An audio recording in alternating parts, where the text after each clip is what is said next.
அரசாங்கம் என்ன பண்ணிட்டு இருக்காங்க? இப்போ எல்லாம் கனிம வளங்களை சுரண்டி கொண்டிருக்காங்க. கனிம வளங்கள் வந்து தமிழகத்துல இருந்து கேரளாவுக்கு கடத்திட்டு இருக்காரு. இதன் நஷ்டம் யாருக்கு வந்துட்டு இருக்கு?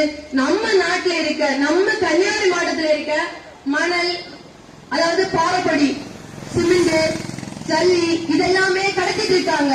தார சிலையெல்லாம் கொண்டு போயிட்டு இருக்காங்க.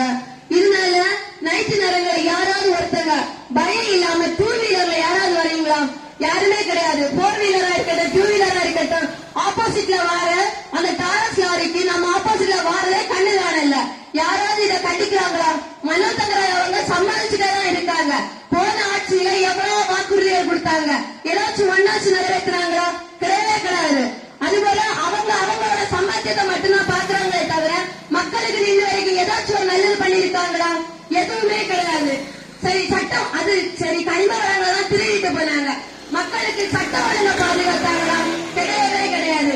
பெண்களுக்கு எத்தனை அநியாயம் நடக்குது, ஏன் என்ன இதுவரைக்கும் கேட்டாங்களா? இல்ல. எத்தனையோ பாலியல் தொல்லையோட கேஸ் இன்னுமே பெண்டிங்ல இருக்கு. யாரையாச்சும் நீதி கிடைச்சதா? எங்கேயோ நடந்துட்டு இருக்குன்னு நம்ம கேள்விப்படுறோம். இன்னைக்கு கன்னியாகுமரி மாவட்டத்தில் நம்ம